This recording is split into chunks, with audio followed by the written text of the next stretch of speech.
Good morning, ladies and gentlemen, and welcome to the Armada Hoffler third quarter 2024 earnings call conference call. At this time, all lines are in listen-only mode. Following the presentation, we will conduct a question-and-answer session. If at any time during this call you require immediate assistance, please press star zero for the operator. This call is being recorded on Tuesday, November 5th, 2024. I would now like to turn the call over to Chelsea Forrest, Vice President of Investor Relations. Please go ahead. Good morning, and thank you for joining Armada Hoffler's third quarter 2024 earnings conference call and webcast. On the call this morning, in addition to myself, is Lou Haddad, Chairman and CEO, Shawn Tibbetts, President and COO, and Matthew Barnes-Smith, CFO. The press release announcing our third quarter earnings, along with our supplemental package, were distributed yesterday afternoon. A replay of this call will be available shortly after the conclusion of the call through December 30th, 2024. The numbers to access the replay are provided in the earnings press release. For those who listen to the rebroadcast of this presentation, we remind you that the remarks made herein are as of today, November 5th, 2024, and will not be updated subsequent to this initial earnings call. During this call, we may make forward-looking statements, including statements related to the future performance of our portfolio, our development pipeline, the impact of acquisitions and dispositions, our mezzanine program, our construction business, our liquidity position, our portfolio performance, and financing activities, as well as comments on our guidance and outlook. Listeners are cautioned that any forward-looking statements are based upon management's beliefs, assumptions, and expectations, taking into account information that is currently available. These beliefs, assumptions, and expectations may change as a result of possible events or factors, not all of which are known and many of which are difficult to predict and generally beyond our control. These risks and uncertainties can cause actual results to differ materially from our current expectations, and we advise listeners to review the forward-looking statement disclosure in our press release that we distributed yesterday and the risk factors disclosed in the documents we have filed with or furnished to the SEC. We will also discuss certain non-GAAP financial measures, including but not limited to FFO and normalized FFO. Definitions of these non-GAAP measures, as well as reconciliations to the most comparable GAAP measures, are included in the quarterly supplemental package, which is available on our website at armadahoffler.com. I'll now turn the call over to Lou.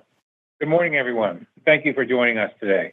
I want to take a moment to update you on the progress of our succession plan that was announced nearly a year ago. The transition to Shawn as the incoming CEO is on schedule and nearly complete.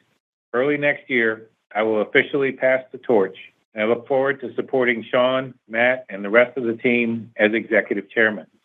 This will be my final earnings call as CEO, and I couldn't be more excited for the future of Armada Hoffler. This transition is more than a new leader at the helm.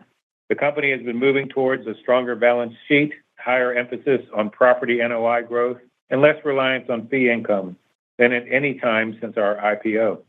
I want to thank our shareholders and, most importantly, the Armada Hoffler team for their continuous dedication to our company. I look forward to sharing our results today and discussing the bright path ahead. I will now turn the call over to Shawn. Thank you, Lou, for the encouraging comments on the transition progress, as well as the confidence you and the board have placed in me and the Armada Hoffler team. I look forward to this next chapter and leading Armada Hoffler to achieve our strategic long-term objectives. Our team will continue to build upon the foundation you have established while growing responsibly, maintaining agility to meet the market's demands, and leveraging core company values to enhance shareholder returns for years to come. Your leadership, coupled with Dan's guidance, has served as a bellwether for the company's success, and we appreciate your investment in the company. Thank you to everyone joining us today to discuss the impressive results our team achieved during the third quarter, our asset performance, and business unit results. We will also provide some thoughts on the remainder of the year and beyond. I would like to start by touching on our plan for growth for the next few years. The first step in our plan was to strengthen the company's balance sheet and simultaneously prepare for growth in our property income, specifically in the multifamily segment. In September, we successfully executed a $108 million common equity offering that reduced leverage and positioned us to add approximately 900 multifamily units across 4 high-quality assets, resulting in a 37% increase in door count. The goal going forward is to continuously improve portfolio quality while bringing online several important development assets, which we believe will significantly add to our NOI, while also incrementally improving the balance sheet. In addition to delivering these key development projects, we will also look to opportunistically add multifamily and select retail assets located in secondary, high-growth southeastern markets. The second step in our plan is an upgraded debt profile focused on lower leverage and an improved cost of capital. Real estate is all about spread investing and appropriate leverage. In the more stabilized rate environment that we expect going forward, we will strive to enhance the quality of our debt with an eye towards longer-term fixed-rate instruments. As you can see from the release, we had another strong performance for Q3 2024 at 35 cents normalized FFO per diluted share. Our best-in-class portfolio features minimal lease maturities for the next few years. We are currently experiencing minor development delays at Harbor Point in Baltimore, and as a result, we now expect both projects to be delivered in early 2025. The most notable impact relates to Allied, which we now expect will deliver in early 2025. As a result, and as Matt will mention, interest expense through the end of this year is anticipated to be lower than planned due to continued capitalization, resulting in higher than expected bottom line earnings for the fourth quarter. With initial delivery anticipated for early 2025, the 18 to 24-month lease-up period to stabilization is expected to begin during the most challenging time of the year for apartment leasing, creating additional headwinds for earnings growth in 2025. As we have mentioned, we intend to lease the asset at a controlled and balanced pace in order to maintain a market rate floor for the submarket and thereby avoid eroding our current position in that market. This, coupled with the one-time events mentioned on the last call, is why we are reiterating our expectation to conclude this year at the high end, narrowing our range to the high end of guidance.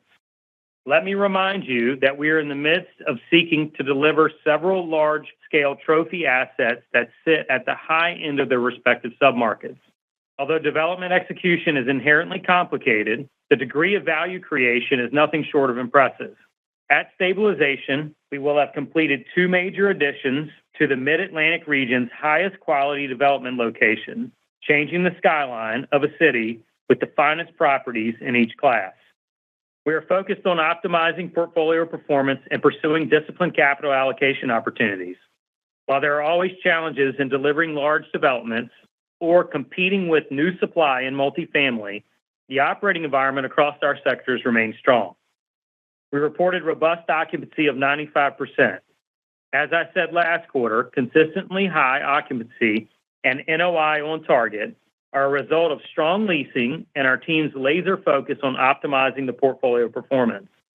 Those efforts are bolstered by properties that are the newest and best assets, which are strategically positioned in attractive growth markets. Whether in a mixed-use setting or otherwise, our properties and communities offer top-tier amenities that attract investment-grade tenants who select them over the competition. Speaking of mixed use, on October 24th, I was honored to cut the ribbon at Southern Post alongside the CEO of Vestas, our anchor tenant, and leadership from the city of Roswell. Over 500 people joined us to tour and experience the asset, engage with the commercial tenants, and celebrate our newest trophy mixed-use asset in Roswell, Georgia.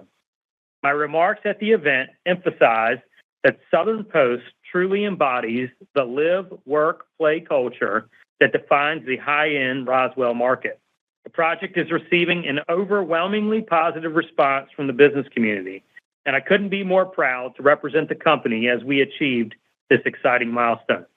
Southern Post once again proves our thesis for a mixed-use strategy. High-quality ecosystem situated in a market with some of the best demographic and growth fundamentals throughout the Southeast results in a consistently high performance.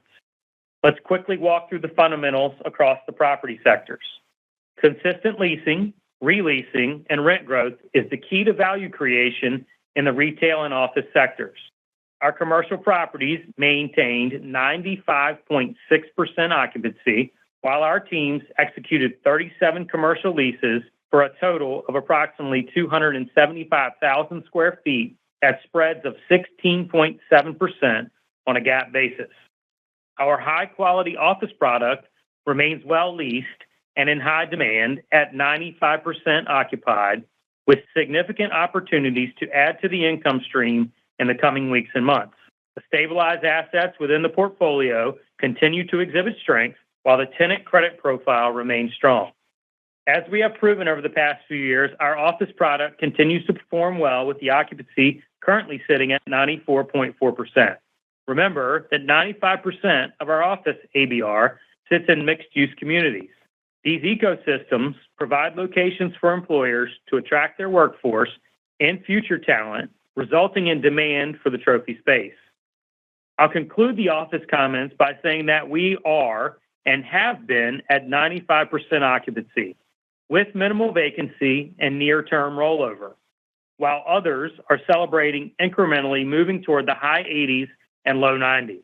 Our biggest issue in the office portfolio is accommodating growing tenant demand for expansion space with limited inventory. Our retail portfolio had a strong performance with 96.2% occupancy. We executed new leases, extensions, or options covering over 193,000 square feet.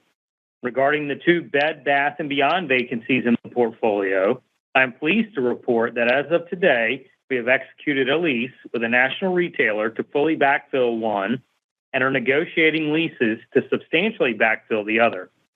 I look forward to sharing additional details in the coming weeks. The releasing spreads were 13.1%, and same-store sales were essentially flat for the quarter. Overall, we are seeing strong demand from retail tenants looking for space in a supply-constrained market.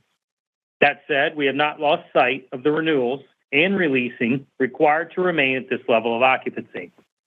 The multifamily portfolio continues to operate well at 95.3% occupancy, despite facing competitive headwinds from increased supply, as well as certain asset-specific operational challenges. We see these as short-term issues based on the superior location of our assets and our historical successes and performance in the broader Southeast multifamily market. Otherwise, the rent growth in our markets, such as Baltimore and Virginia Beach, continue to create lift, and we stand by our thesis.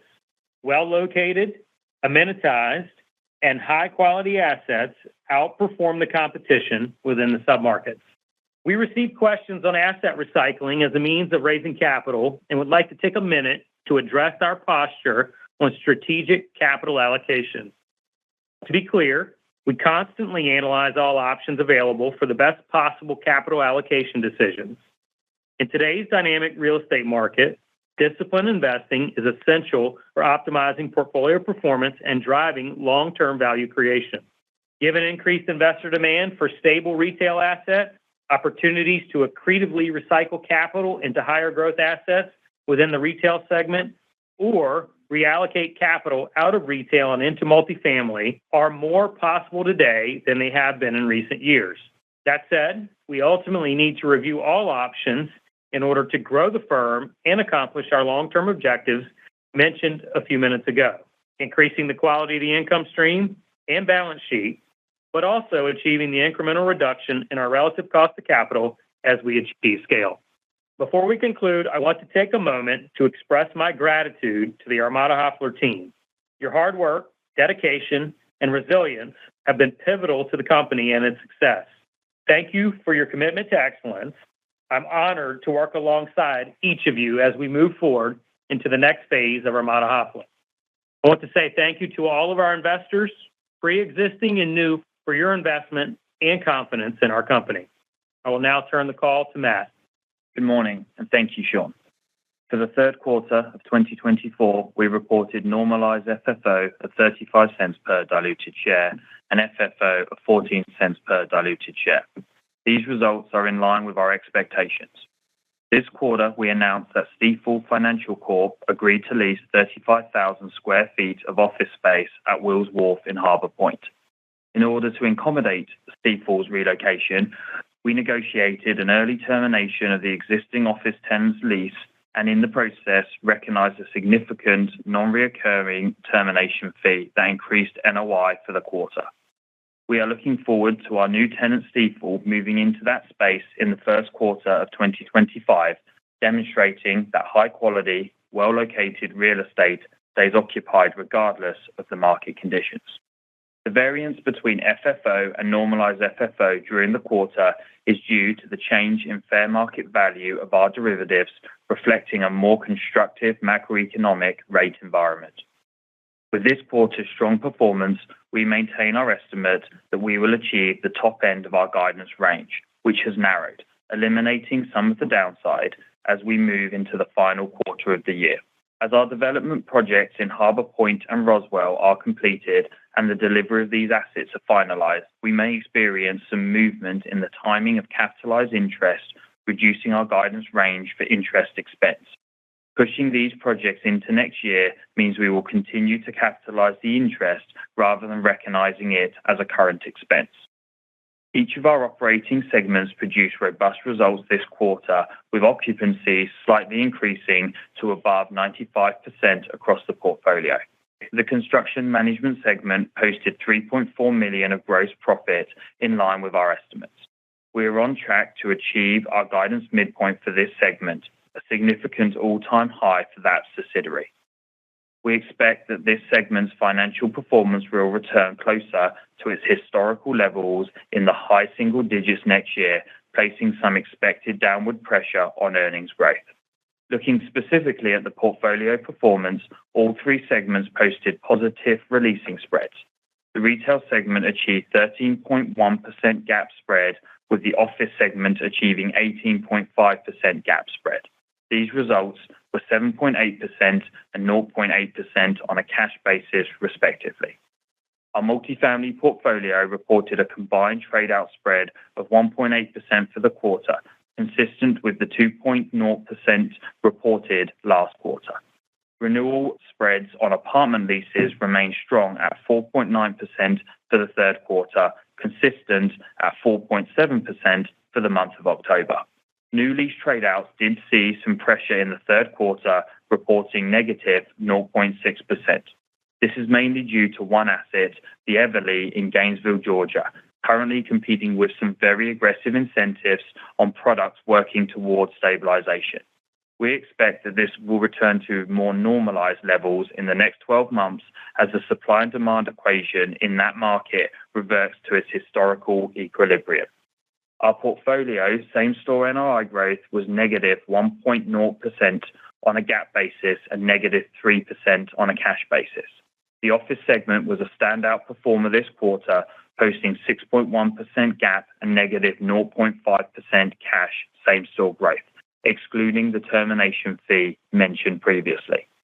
On the balance sheet side, we were very active for the third quarter, raising $22.1 million on the ATM, in addition to the $108 million of proceeds through a public common stock offering, taking advantage of the wider market rotation into rate-sensitive sectors and the especially strong bid for REITs. This equity injection allowed us to deleverage the company on both stabilized and net debt metrics, bringing us down to 5.9 times and 7.2 times respectively, which positions us for our near and long-term growth ambitions that Sean detailed. We intend to continue to monitor the market for opportunities to execute on accretive balance sheet transactions.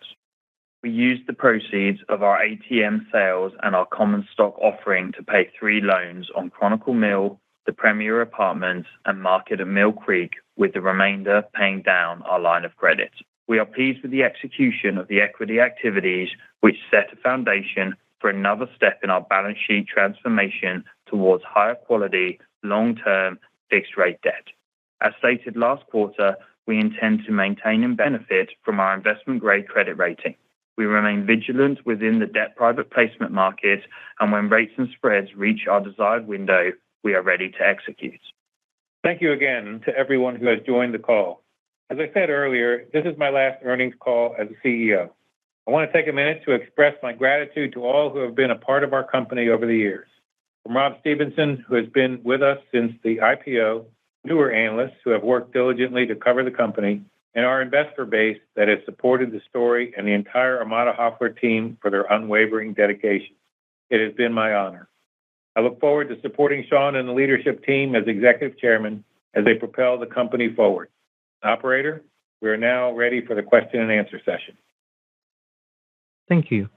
Ladies and gentlemen, we will now begin the question and answer session.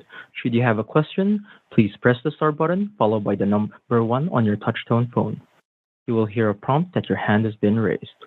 Should you wish to decline from the polling process, please press the star button followed by the number 2. If you are using a speakerphone, please lift the handset before pressing any keys. One moment, please, for your first question. Your first question comes from the line of Rob Stevenson of Janney. Please go ahead. Good morning, guys. Sean, you talked in your prepared remarks about four multifamily properties with like 900 units that you were adding. What assets are those? So in the capital raise, we reviewed the Allied, which you all know about, and the idea there was the Allied and Southern Post, which is the Chandler, to equitize them appropriately. And then there are two more, both of which are on the preferred equity platform. One is the Allure, and the other is Gainesville 2, down in Gainesville, Georgia. So the idea there was to equitize the two in the development pipeline and then capitalize on the opportunity to grab two of the deals off of the preferred equity or mezzanine financing platform. And when do the preferred ones expect to take control of those? Yeah, so we are working on timing now. What we told the market was you could expect anywhere from 6 to 24 months, depending on where the stabilization occurs. In two cases, as I mentioned, we have assets next door, right? One being Harbor Point Allied, the other being Gainesville. So we want to make sure we don't erode the foundation. We have some flexibility there, so we're working on timing. But I would be thinking between 6 and 24 months, about bringing those on balance sheet, if you will, and closer to stabilization. Okay. And then anything at this point looking like it's going to pencil economically in, over the next, I guess, now that we're in November, the next 14 months from a development start front for you guys, or is it still looking challenging, in the intermediate term here? Rob, I think 14 months for us is a little bit of a long horizon, right? So we think about it in 6-month chunks. I can tell you we don't have anything sitting in front of us right now, aside from the redevelopment of the Bed Bath & Beyond here in Virginia Beach, which I alluded to, having that substantially at least a line of sight on having that substantially full. We've kicked off that process, so we're excited about that. But in terms of, ground up, brand new development, I don't have anything that we're comfortable talking to you about today in terms of spread. There are some interesting deals out there. We just don't believe the spread is the arbitrage there has been created wide enough for us to bring it to market. Okay. And then the Bed Bath & Beyond, the one that you have the national tenant ready to take over, that's the Virginia Beach asset? No, sir. That's the Durham asset. The Virginia Beach asset is the redevelopment play. Okay. And how much is that? Multiple tenants? It wasn't clear to me whether or not you had several tenants looking at the space or whether or not it was going to be broken down and diced into several smaller boxes on the redevelopment. Essentially, the Durham asset is one user taking the entire space. Virginia Beach asset, as we said today, will be cut into 3 boxes. We'll essentially refacade to get this high-quality tenant where it needs to be from a market standpoint. And so essentially we'll demise that box into 3, put a new facade on the building, and we'll be up and running. So kind of a quick and dirty redevelopment play there. But again, we're really excited about that. Hope to be able to come to you in a few weeks to talk about that in more detail. All right. That's it for me. Just, Lou, you're going to be missed, and look forward to hearing all about your jet skiing adventures with Mike O'Hara in the future. Thanks, Rob. We'll keep you up to date. All right, guys. Thanks. Thank you. Your next question comes from the line of Andrew Berger of Bank of America. Please go ahead. Good morning, and congrats to both Lou and Sean on the transition. Maybe question for Sean, just wanted to ask about, your latest thoughts on office. Sounds like multifamily and retail is where, you're seeing the best opportunities right now. We have seen a lot of recovery in certain markets in office fundamentals. You've spoken positively about your portfolio. Biggest challenge is that you don't have the space to accommodate tenants. So, why are you a bit more hesitant to build office? Any thoughts on that?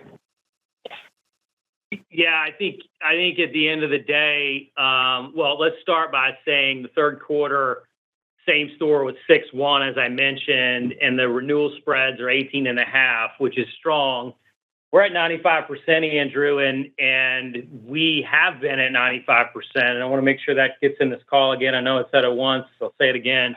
I think the challenge goes back to this notion of spread, right? Not only is it the office that people have been nervous about over the past 24, 36, 48 months, but also this notion of how can you actually build that at today's cost with the appropriate spread? And we don't believe that, on a risk-adjusted return basis or yield basis, we don't believe that works.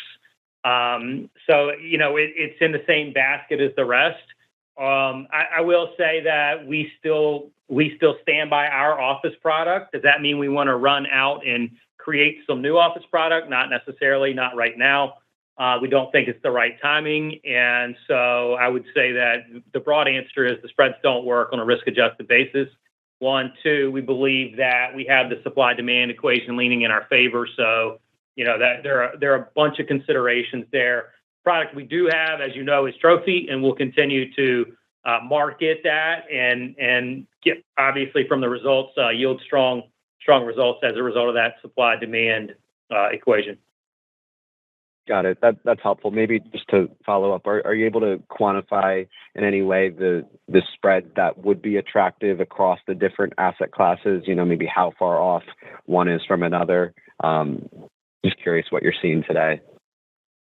Yeah, I think, generally speaking, what the company has targeted in the past was essentially a 20% spread. I will tell you that is very difficult to achieve today.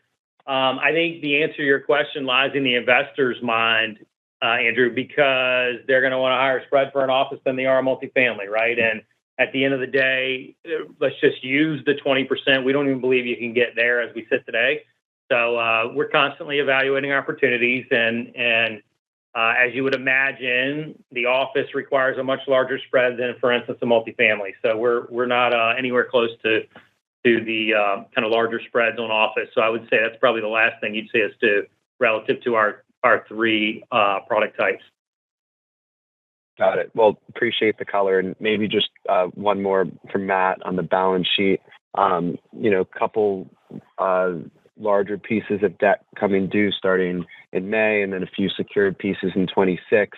I'm just curious, what are the latest conversations on addressing those? Yes, certainly. Thank you, Andrew. The term loan that comes due in May actually has a 1-year extension. You could probably see that in the footnote of the supplemental. So we really have to start thinking about that, in the middle of 2026. All of that unsecured debt are prime candidates for a debt private placement. As I said in my prepared remarks, we're monitoring that heavily. We intend to retain and use our credit rating, and when the timing is right, we are ready to jump into that debt private placement market and put some higher quality long-term fixed rate debt on our balance sheet. Great. Thank you.